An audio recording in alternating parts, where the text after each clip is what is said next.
So I want to welcome everyone that is in the room to the 2023 State of MK. My name is James Dura. I'm the Chief Communications Officer here at Miriam's Kitchen, and we are so happy to have you on the call today. So I'm going to get right to it. It's already a couple of minutes after 12:30, so I'm going to introduce to you our President and CEO, Scott Schenkelberg, who is going to be giving you a very engaging presentation about the state of MK. So, Scott, take it away. Yeah, thank you, James. Thanks to everybody who made time for this presentation today. I am delighted to Scott, give are you. you muted? Oh, no? I'm so sorry. 1 second. Oh, I can hear you now. Oh, you can. Yeah. I can't see. I'm hoping others can hear me. I can't actually see everybody, so I hope that is the case. So anyway, my name is Scott Schenkelberg. I'm the President and CEO of Miriam's Kitchen. I am delighted to welcome you all today. Thank you for making the time.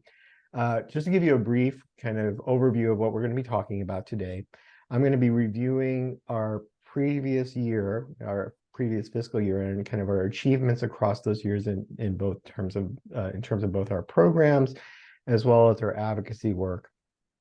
I'm also want you to stay tuned. We have a special announcement. Sarah Kerouac from Boeing will be joining us to make that announcement. And then we will have an opportunity to answer some of the questions that people have already submitted, and we may have time for some new questions from all of you as well. So with that said, I'm going to get right into it. So James, could you go to the next third slide?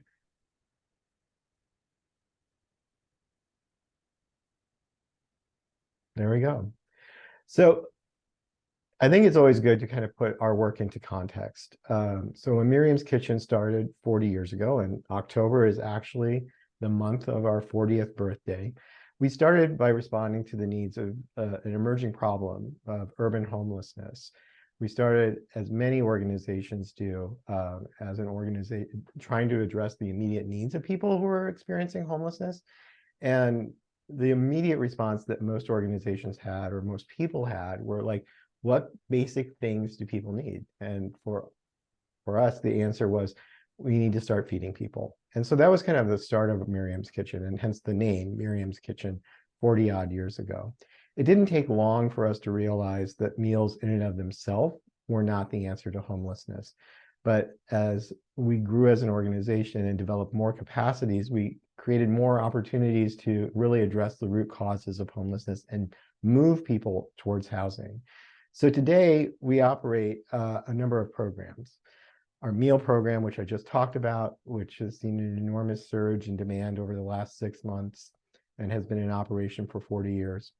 Our street outreach program, which serves men and women or individuals experiencing homelessness who don't necessarily come to our meal program to receive services. So we meet them wherever they are and try ultimately to get them into housing. Our social services program, which runs concurrent with our meals program, it's staffed by case managers. And again, the goal is to both meet immediate needs and issues that people are facing. But we also recognize that the ultimate answer to homelessness is housing. So we work with them to try and move them into housing. And we also do ongoing support for people who are formerly homeless. So we've been successful in ending homelessness for any number of people. And part of that success is keeping them housed. And so we provide case management services for 325 individuals to make sure that minor things and major things don't lead back to homelessness. And then finally, we know that affordable housing is the way that we end homelessness. And so we do a lot of advocacy work, a lot of systems change work to ensure the amount of affordable housing is adequate for the needs of those experiencing homelessness in DC. So kind of in that context, James, could you go to the next slide, please? Here are some big picture overall achievements for our organization. In FY23, which ended on September 30th, we housed a little over 200 individuals.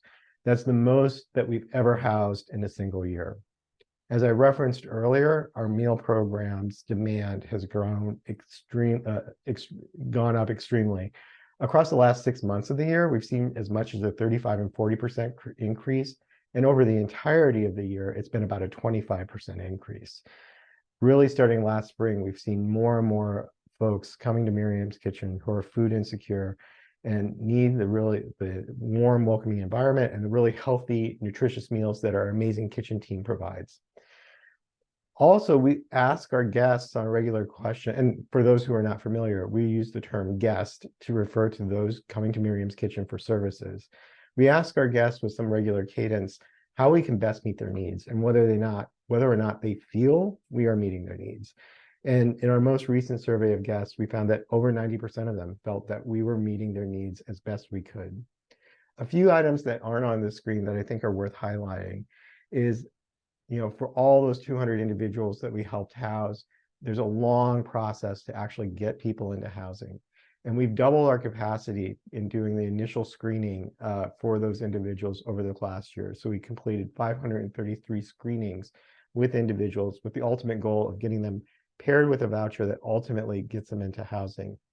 Our street outreach team had over 50,000 instances of service that they provided to our community, to people that they are serving who are living out on the streets, in encampments, under bridges, wherever they may be presenting themselves. And that was close to double the amount of interactions that we had over the previous year. And as I referenced at the very beginning, one of the things that we are extremely proud of is our ability to help people stay housed who have been formerly homeless. And according to our most recent statistics, nearly 100% of our guests have maintained their housing across the last year. So we don't, again, our ultimate goal is to keep people housed, and we want to make sure that they have all the supports in place, that homelessness is never an option for them again, that they never need that recourse, and that they can stay in a safe, secure place that meets their health and happiness. James, could you go to the next slide? So one of the things that I think makes Miriam's Kitchen unique is that we have a real focus on this vision of ending chronic homelessness in DC. And again, for people who are new to Miriam's Kitchen and maybe just joining us for the first time, chronic homelessness is kind of this wonky term. All it means is somebody's been homeless for a while. The technical definition is a year or more and has a health problem. That's all that it means. And in many cases, the people that come to Miriam's Kitchen, about 70% of them, meet that definition. So our work around advocacy and systems change has largely been focused on these people who are persistently homeless over the years. And we know that the solution for them and the solution to homelessness in general is housing. So we talk about vouchers a lot, and vouchers, again, may not mean a lot to people, but really it means, money to stay in your own apartment, somebody to pay the rent to stay in a place of your own because you don't have the means to do it. And then we provide ongoing support for that person. Across the last fiscal year, we were able to convince the DC City Council to add 230 new vouchers or housing for 230 new individuals. Across the last few years, we've added over 3,000 vouchers to the overall total of housing vouchers that are available. That means 3,000 individuals will be able to move into a home of their own. And I'll talk about this a little bit more.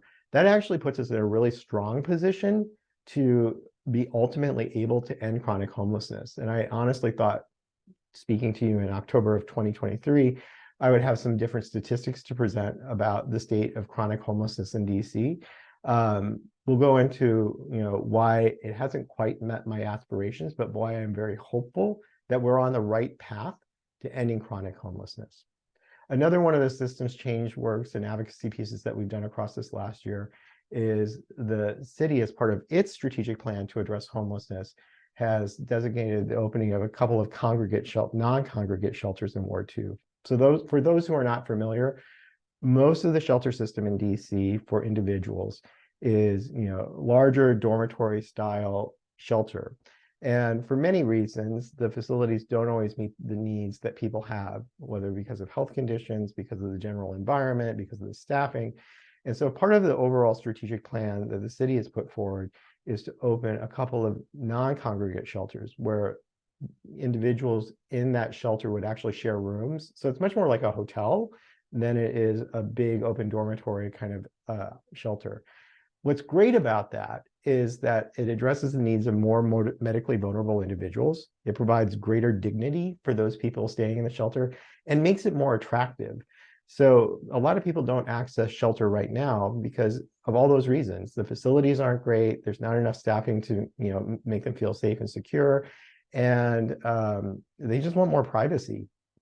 So having a non-congregate shelter is really important. And in the community, in our community, which is Foggy Bottom, the city had, purchased a building to open a new non-congregate shelter. And there was a lot of neighborhood feedback to the District of Columbia about the shelter and a lot of pushback from the neighborhood.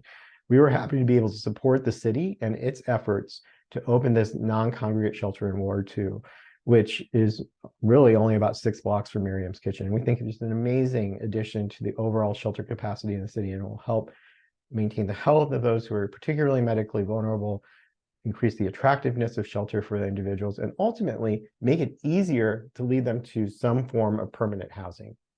Another kind of wonky system thing that we did is that finding housing for people, even once they have a voucher, can be difficult. Trying to find finding the units that are available can be a challenge.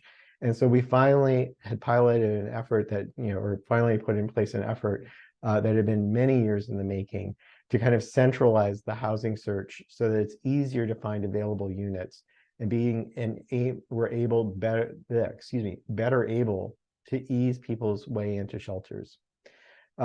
Another thing you may have been reading about in the news is that, there's a new rule about rent reasonableness. Basically, are people charging more for folks who have a voucher to move into the building, and making sure that, tax dollars are used appropriately. So that sounds really good on the face of it. What that means is there are additional complications in terms of moving people into their own units. And so we're just working with the city and other providers to be able to make sure that that doesn't hamper someone's ability to get off the street and into housing as quickly as we possibly can. And finally, as we all know, the District of Columbia and cities throughout the country have been highly impacted by different encampments.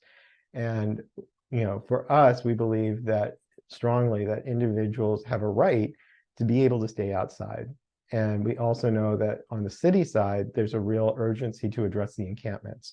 So we want to make sure that we're working with the city so that all the encampments, as they work to address issues with them or move people from those encampments, are, treated humanely, that there's lots of notice for everyone, so that, we don't further traumatize people by having them essentially evicted from a place they call home, even if it's in a public space.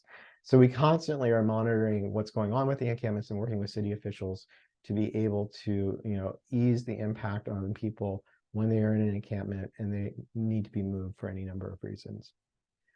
James, would you mind forwarding to the next slide?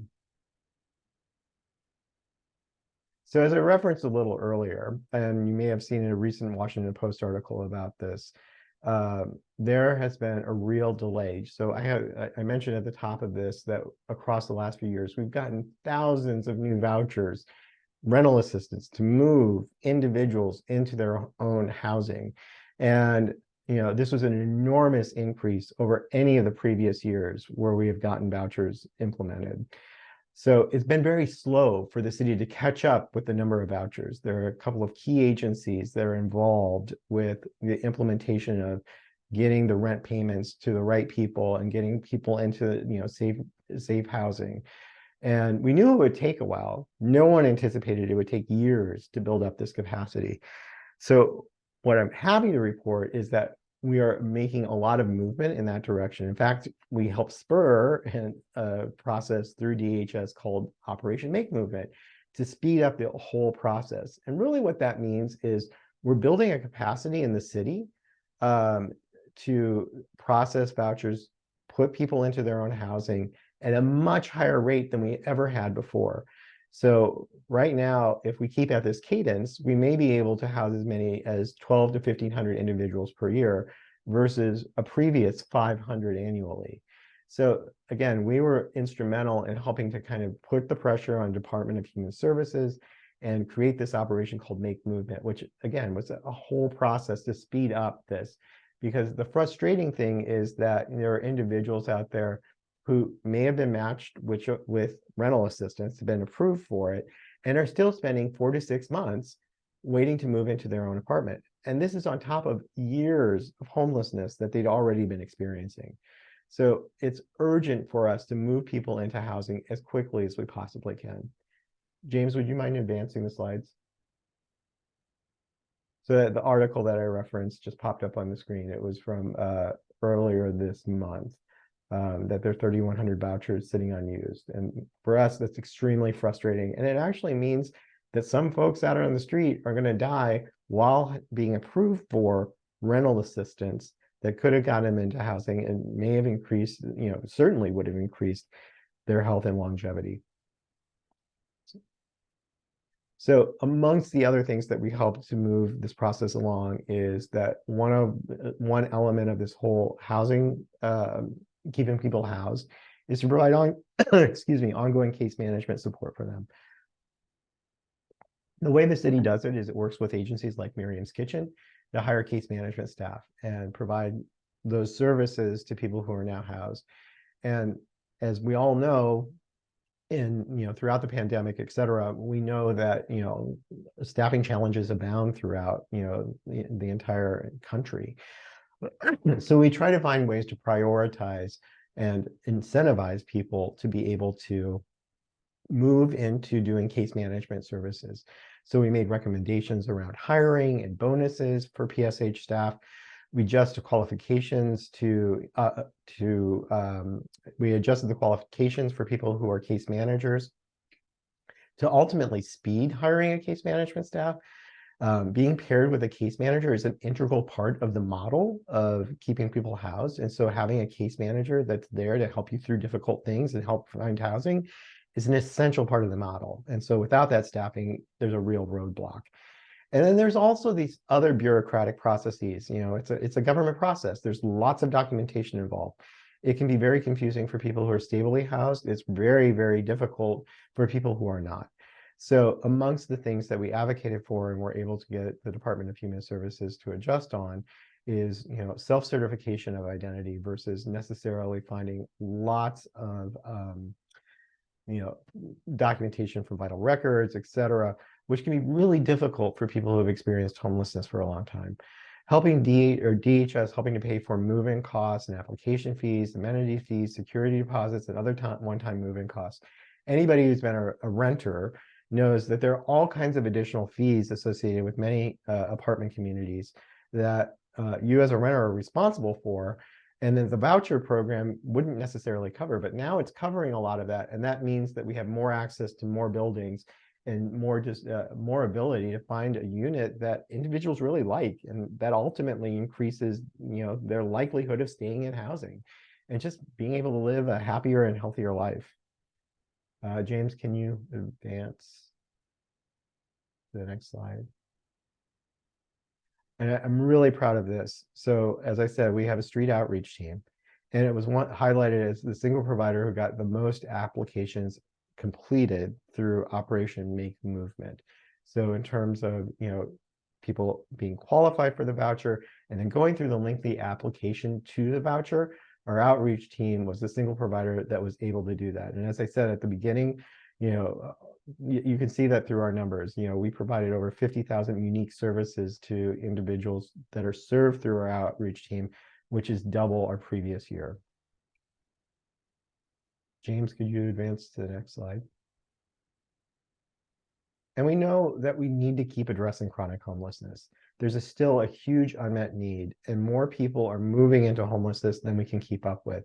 So we're going to keep on moving toward putting pressure on the city in terms of advocacy and increasing the number of vouchers. We're going to keep up the energy and the focus and the determination to work with each of the folks who present, all of our guests, to get them into the voucher process and continue all of that intensity. But we also know we need to think about how people are ending up in the system. The number of people experiencing chronic homelessness was up slightly this year. It's still down, far down from its historic high and even its numbers of a couple of years ago, but it's a trajectory that we want to see going down, and we want to see it going down much more quickly than it is currently. So we have a lot more work to do, and I'll talk a little bit about kind of the upstream movement as we go into our strategic plan. James, could you advance? And here we are, MK 2027, Miriam's Kitchen Strategic Plan. So like many organizations, every few years, Miriam's Kitchen kind of reflects on what it's done in the past and on the direction it wants to go in the future. And across the last strategic plan, we doubled the size of our outreach team. We increased the number of permanent supportive housing individuals that we serve.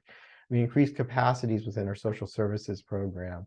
We did a lot of work across advocacy and had huge wins across the system in terms of both changes to how we approach homelessness, as well as the number of vouchers that were available for people, rental assistance, to move people into permanent supportive housing.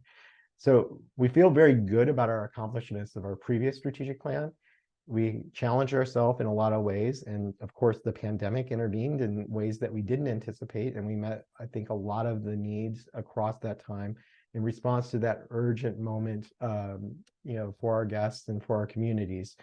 So now we're thinking about, okay, what's next? And this is an opportunity to talk a little bit more about that. James, could you advance? So one thing that we've been reflecting on, and I think this has been in the back of our mind, really since Miriam's Kitchen started 40 years ago, is we believe everybody in DC should have equitable access to safe, stable, and affordable place to call home. So in the parlance of nonprofits, we call that our vision. It's this lofty goal that's set out there some distant point in the future, but it's kind of where we are directing our time and our energies. This is a new vision statement. It's different from our old vision statement, which was more narrowly focused on just ending chronic homelessness, to one where we're thinking about the upstream effects. We're thinking about how people are falling into homelessness. And one of the main reasons people are falling into homelessness is that there's no universal right to housing in really anywhere in the United States. And so our vision is, how can we create a system of housing justice for people who don't have the means to afford market rate housing, to have an affordable, safe, and stable place to call home? Now, again, in the nonprofit world, we also talk about a mission. And frankly, our mission isn't changing. We haven't ended chronic homelessness. We still need to meet short-term needs. So we're keeping laser focused on how are we going to end chronic homelessness in DC, but starting to think about, okay, what are the inflows into chronic homelessness? How can we prevent people from falling into chronic homelessness? And maybe a little bit about how we can prevent people from falling into homelessness in the first place. James, could you advance? One of the things that we really wanted to focus on in this strategic plan was having our guest leaders, people with lived experience of homelessness, be active decision makers in our strategic plan. And in previous strategic plans, we always kind of had focus groups or individual interviews with people who come receive our services from Miriam's Kitchen, but they didn't have a seat at the table. They weren't the active decision makers in the process. And this time we wanted to put them in a decision-making seat. So thanks to the work largely of our advocacy team, particularly our Chief Advocacy Officer, Lara Pukach, we have grown a guest leadership cohort. And many of those members were able and willing and excited to participate in our strategic planning team. So this slide is really all the folks who are involved in our strategic planning team: Andrew Anderson, Tony Burns, Kadir Alamin, Rochelle Ellison, Wesley Thomas, Robert Warren, Sheila White. These are amazing leaders in and of themselves, and they comprise about half of our strategic planning team. And I'll talk a little bit more in a moment as we go through kind of our strategic priorities, where I really heard their voice come clearly through the strategic plan. James, can you advance to the next slide? So really what I'm thinking about as we think about this strategic plan is kind of a strategic framework. Really it's in three buckets. Going deeper in terms of the quality of services that we provide in connection with individuals to develop relationships, moving upstream to try and get people into housing earlier, and then starting to work on root causes, and then finally sustaining our work. None of this work is done in a vacuum.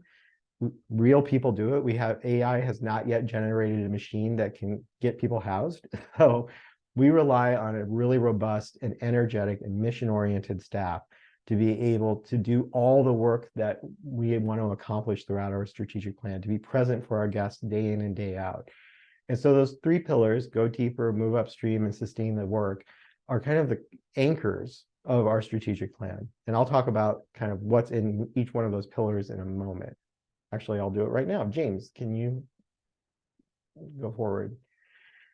So going deeper, what we mean by this is twofold. One, we've always wanted to provide and often do that high quality services for our guests. And, as I cited earlier, many of the guests, 90+% of them, feel that we are meeting their needs as best as we can, which I think is a really strong seal of approval from our guests.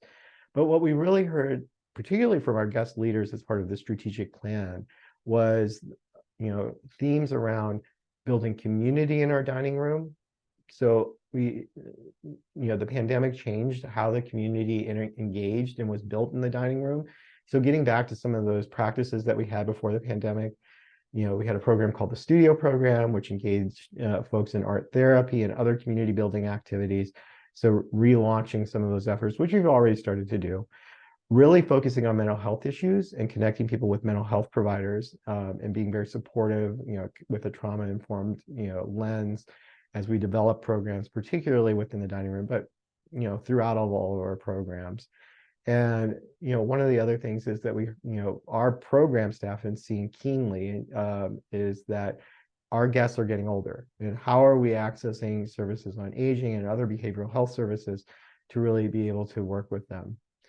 Deepening guest leadership through peer support. Again, I think this is another area where our guest leaders, as part of the strategic plan, really showed up. They have decades, maybe hundreds of years of lived experience of homelessness. And being able to talk to somebody who has had this experience as you're going through homelessness yourself develops a sense of trust, a sense that they know what you're going through.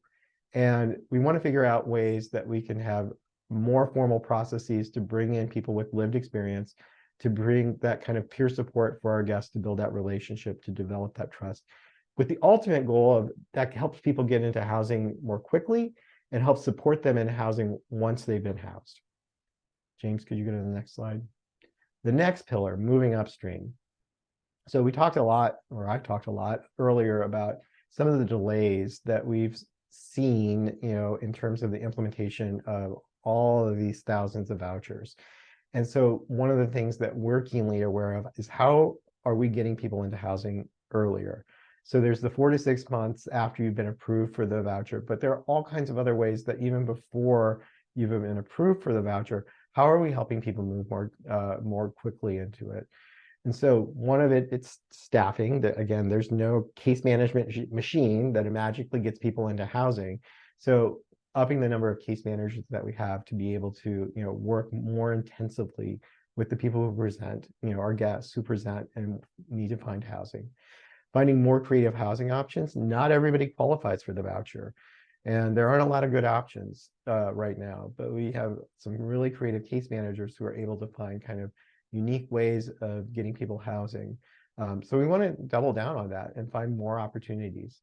A fund for security deposits, because not everybody can get money from DHS to be able to get a security deposit, particularly when they're moving and, all these different movements, but there's not a good funding source, and that can be a real stumbling block. We would love to offer case management in the non-congregate shelters. So the non-congregate shelter that I just talked about, one of the keys to it working well is, having more intense staff in those facilities that can guide people towards long-term housing. And then finally, something we're considering but haven't yet decided on is there's a short-term subsidy program, a rental subsidy program called Rapid Rehousing. And it does provide, roughly 6 months of, housing support for people who don't qualify for the voucher. And in a world where very few people relative to the population are guaranteed access to this long-term, rental support, like what are we doing in the short term to try and address their needs? So that's an open question. And so it's one of the programs that we're considering being engaged with more robustly. And then addressing root causes. So a lot of the perceptions of what causes homelessness are not accurate. So helping people understand kind of all the systems that come into play that predispose a lot of individuals, particularly people of color, to homelessness is really critical to helping change mindsets around how we allocate public dollars and other public policies towards eliminating and reducing homelessness.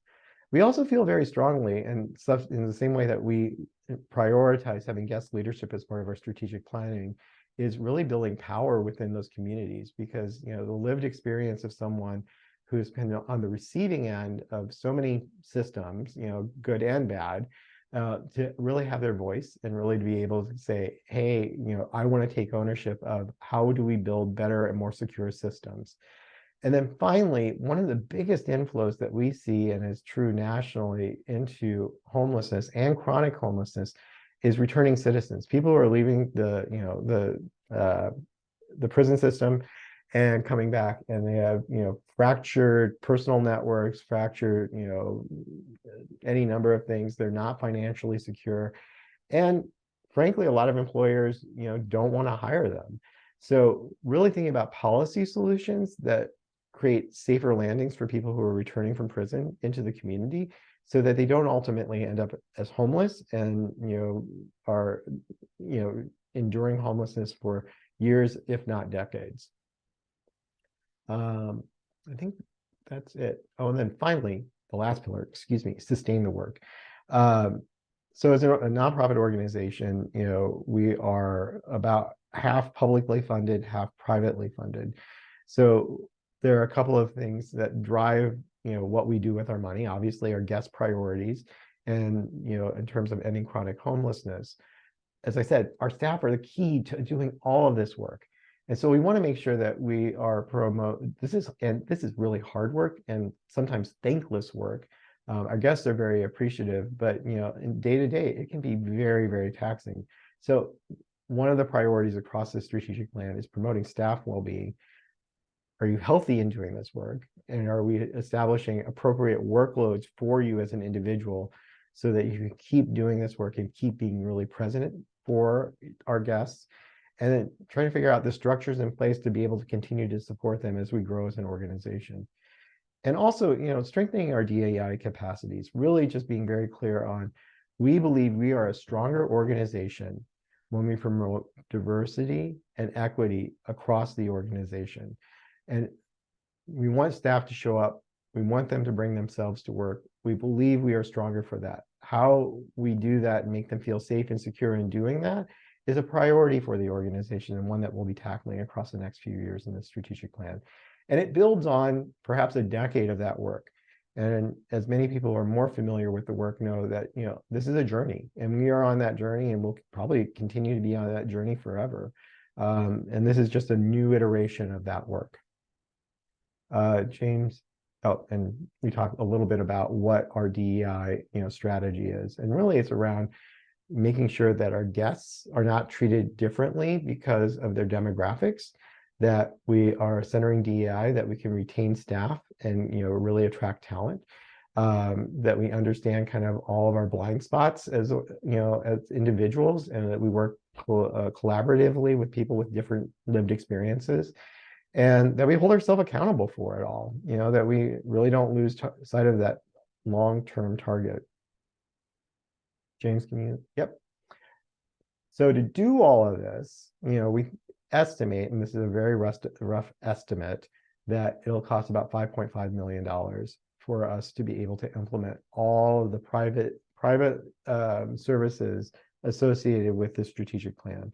There are certain elements of the strategic plan that we rely on, government contracts, other public funds, but this is what we estimate will be the total demand in addition to our current budget to be able to implement this. So all that said, we've got some work to do because that's a lot of money. So our current annual private fundraising budget is about 5.5 million. So this would be a doubling of our private fundraising across the next few years. James, can you? Oh, so actually, I'm gonna hold on a second.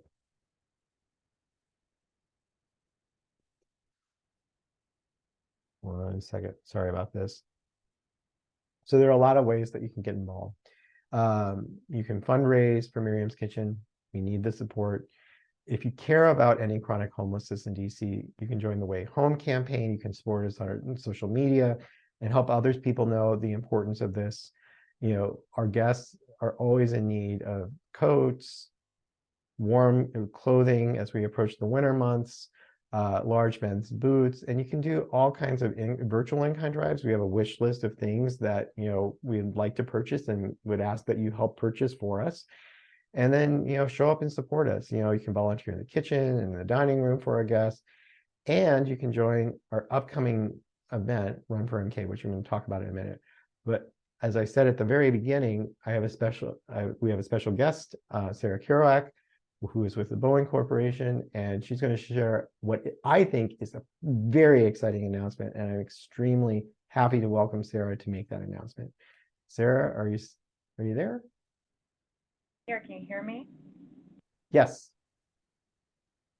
Thank you, Scott, and thank you for walking us through everything that Miriam's Kitchen is doing. And we at Boeing are, as you know, huge supporters of the work that you all do, but I think more importantly, really the work that you all as individual team members do. And I know how much you and the entire Miriam's Kitchen team really invest in supporting our community. And we at Boeing share a lot of those same values of really thinking about how we are investing in our community across the entirety of the DC, Virginia, and Maryland region, and supporting all of our neighbors and ensuring that everyone has access to affordable, sustainable housing and economic mobility opportunities. And you know, after 15 years of working with you all, we are really excited to hopefully be partners in this next chapter as Miriam's Kitchen is really working towards achieving functional zero. Well, I know you said in many ways aspirational. I know that you and the team and all of the organizations that you coordinate with across the city are well poised to be able to reach that if anyone can. And so I'd like to share with this group that Boeing is doubling down our investment, and over the next 3 years we'll invest $500,000 in Miriam's Kitchen to continue to advance this work around the region. And so we are, again, just proud of the work that we've accomplished together and excited to continue to be partners arm in arm with you and the Miriam's Kitchen team going forward. Wow, Sarah, that's amazing. So if folks missed that, Boeing is making a $500,000 pledge to Miriam's Kitchen. That is our largest, corporate gift, ever in the history of our organization. And that's a real game changer, and it accelerates our work to end chronic homelessness in DC and start thinking about how we're, moving into our strategy. I am so grateful for Boeing's longstanding, corporate partnership with us. Their volunteers are amazing, and they really deeply care about the guests that we're serving and the presence of homelessness in the DC region. So Sarah, I just want to thank you and your team for your amazing support and really this incredible commitment to, both the work that we have done and the work that we will be doing. So thank you. And I have one other exciting announcement related to that. So James, can you go to the next screen? Actually, can you go to the next screen? Sorry about that. Next screen. There we go. Back one. There you go. So for those who have been in the loop, we have our second annual Run for MK, which is on Saturday, November 11th. And there are so many ways to get involved in it. You become a runner. It's a 10K race, a 5K race. Well, it's not even a race, 5K or a 10K race. You can walk, you can fundraise for it. You can, reach out to family, friends, whomever is in your network, and ask them to support you as you participate in this. The great news is that we had a goal of raising $100,000 for this event. Because of Boeing's generosity, we are now raising the goal to $125,000 for the event, and Boeing will match up to $125,000 for the Run for MK. So if you're there's so many different ways to get involved. You can do a virtual walk, a virtual run. You can come out that morning, encourage family and friends to contribute for your efforts. But I am so grateful to Boeing both for this $500,000 commitment, as well as their willingness to help match these funds for our upcoming event, Run for MK. And in this amazing photo that's on my screen, we have our Deputy Director, Adam Rocap, with his bib of 1717 running at it. So you can come on out and run with us on November 11th. Last year, it was a beautiful day, an amazing time. We had about 300 runners who participated. We're hoping for similar numbers again this year, and hopefully the weather will cooperate with us once again. So that being said, I think that's it for my presentation, and we're going to move into the questions and answers. All right, thanks so much for that presentation, Scott. So pulling up the questions for us now. One moment. These questions were submitted ahead of time when folks registered. And so there is the first question that we have up is from Shenelyn Barker. And that question is, what specific programs are being done for DC's elders, and that being individuals 60 and above? And I think that we are going to have our Deputy Director, Adam Rocap, answer this question for us. Adam, whenever you are ready, would you like to let folks know the answer to that question? Yes, happy to. It's a great question. So this is a sort of a trend that we've been watching directly at Miriam's Kitchen for many years now. This intersection between aging and homelessness. And it's also something that's getting more like national research and national attention as it becomes like not just a DC trend, but a nationwide trend. And really there's like two sides of it. One, probably what we were seeing first is how, many of the clients and guests that we serve, both in the dining room and in outreach, as well as guests who are in our housing, are getting older. And that has a lot of implications and challenges. So you see a lot, like thinking of the like over 300 guests who used to be homeless for a long time, but now we support in housing. Over 60% of the residents that we serve are over 55. And because of the experience of homelessness comes with a lot of accelerated health challenges. They're seeing, the same sort of medical and health challenges that people who are 10 or 15 years older than them. So our housing team is really on the front line of a lot of those programming. So things that we already do, like on a housing side, is doing a lot of work to help people connect to medical care, making sure they're connecting to Medicaid and Medicare for insurance so that they can see doctors, working with residents to set up home health aides if they need that and navigate that really complicated system. And it's also something that we sort of identified in our strategic plan as something that we want to keep going deeper in, both on a policy level and like a direct services level in housing and elsewhere, is how to make sure that those strong connections to what like aging support for people that have been homeless for a long time. And then the other side of the aging and homelessness part that we see all the time too is that we're seeing a national trend we do see at Miriam's Kitchen here too, that there are many seniors who are 55, 60 or older now who are becoming homeless for the first time as older adults. And that's a really concerning trend that we know is really tied to, the same sort of fundamental thing, structural factors that push, everyone's experiencing homelessness. Everyone's experiencing homelessness, which is really high housing cost.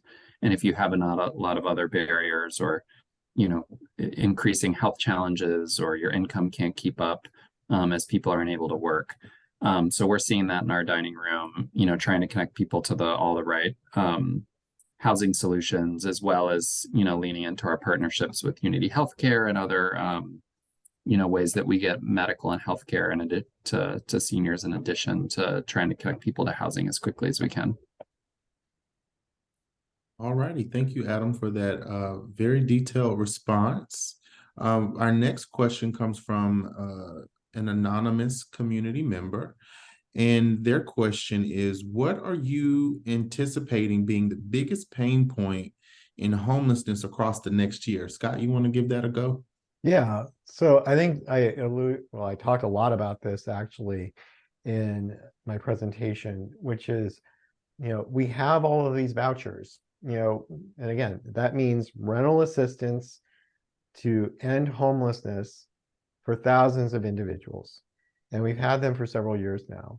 And so the process is going to be that we've made great strides in speeding up, you know, how many people are able to get into housing quickly. We are not there yet. So I think for us, you know, even before we think about the inflow issues, you know, the people who are newly experiencing homelessness, et cetera, we have this whole cohort of people who have been on the street for years that are qualified to receive rental assistance. And the urgency is to move them into housing as quickly as possible. It's heartbreaking to see people who are living outside on the streets in encampments who literally have a guarantee that their housing is going to get paid for. And it is because right now it is so slow between when they get approved and when they actually are able to move into housing. So continuing the pressure on that system to speed it up as quickly as possible. I think that to me is going to be critical, because it isn't just about the individuals, that's the heart of it, but it also to the public, you know, like you see encampments, you see all these people who are living out on the street, the optics of it are, we're not making any progress on homelessness. And yet we've made enormous progress on homelessness, but that's not readily evident for a whole lot of reasons to the average person in our community. Thank you, Scott. I'm going to go to a couple of the questions that were submitted live today. And let's see. Let's see which one. One of the questions submitted live today is, are there any cities across the U.S. that are doing it right in addressing chronic homelessness that DC could aspire to? Well, I would actually say DC is doing it right, as much as I just said that they weren't. But because honestly, the policies that they put in place are kind of the right policies. Their strategic approach to ending chronic homelessness and addressing homelessness is right. It's more of like a prioritization in terms of, you know, how those policies get rolled out and the processes by which, you know, they are able to do it. But if, you know, other communities actually come to DC to learn how to address chronic homelessness within their communities. So I hate to say it, but like, you know, for many communities, you know, DC is like the gold standard. So things could be very much worse. But we also know that there's an urgency because the revenue, the resources are there to, you know, immediately house, you know, thousands of individuals to move them through that process. So yeah, so my answer is a little bit complicated because, you know, on the one hand, we could be doing it better. On the other hand, we're light years ahead of many other communities. Thank you for that, Scott.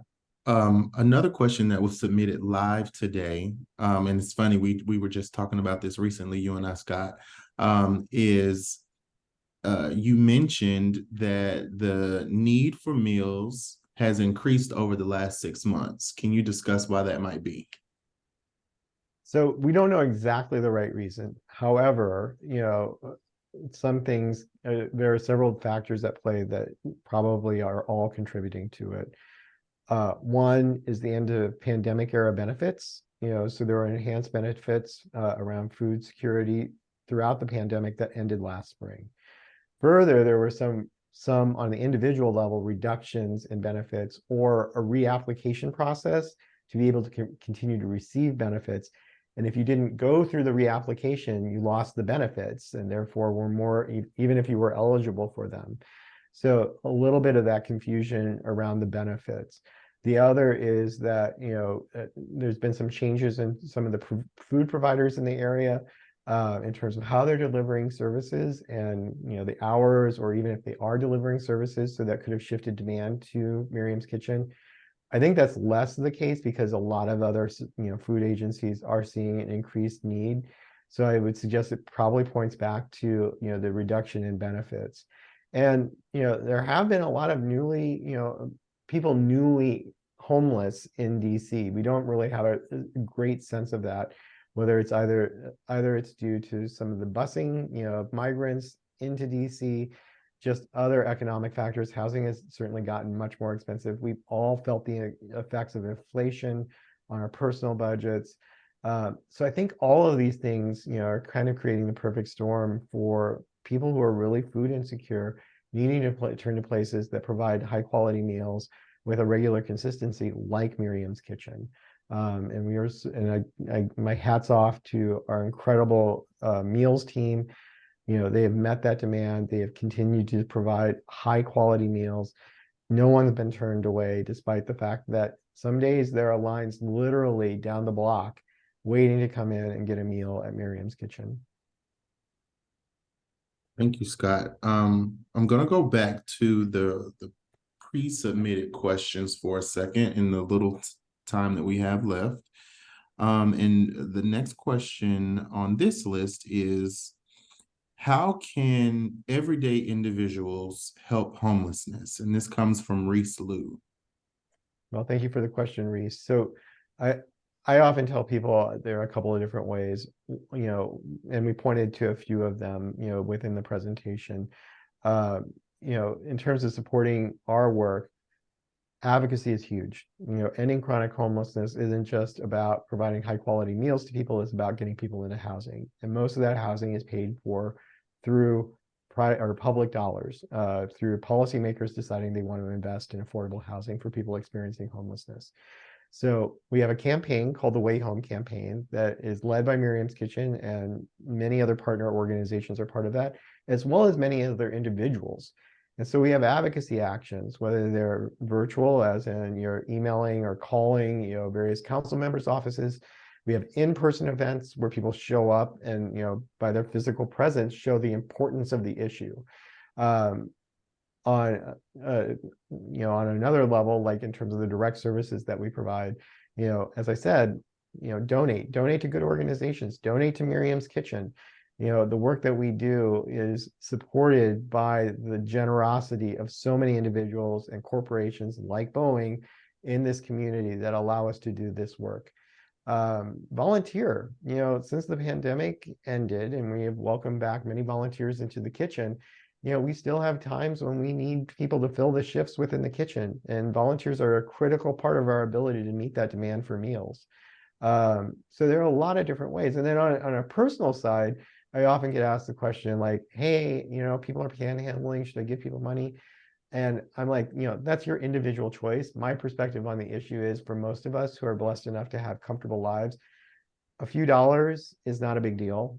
Feel comfortable being able to, do that. But again, that is your personal choice on how to address homelessness when you're confronted with it, as you're walking down the street or in your neighborhood.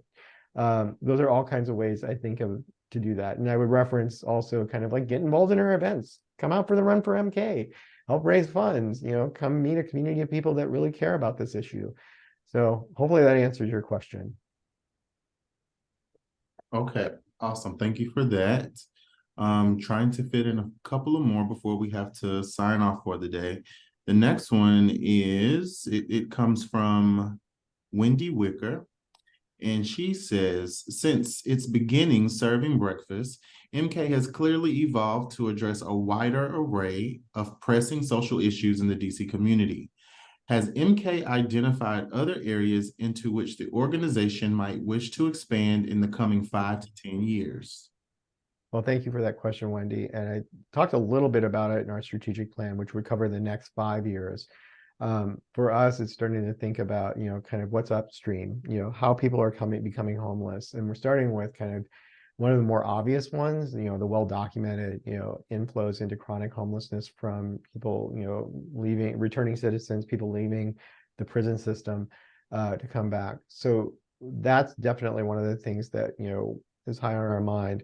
And then also the expansion of like our case management services, the relationship that's developed between an organization and an individual is critical to the success of that individual being able to access services, maintain services, et cetera. And so we believe strongly that high quality case management services like those provided by Miriam's Kitchen are, very important. And we talked a little bit about kind of like our desire to both expand some of our existing programs and maybe go into new areas, such as case management for non-congregate housing or non-congregate shelter, to make sure that there's high quality services, because that is the linchpin that allows people to go through a very complicated process at a very difficult time in their life to be able to access services that, will keep them hopefully housed for the rest of their lives. Thanks for that, Scott. And I think we have time for just one more. Great. Laura Starr asks, what are your top 3 priorities right now? Well, I think that the top 3 priorities are the top 3, pillars within the strategic plan, sustain the work, go deeper, and move upstream. So thinking about kind of each one of those lenses, sustain the work, that's day in and day out. Like, how are we growing this work? How are we supporting staff who are doing this really hard stuff?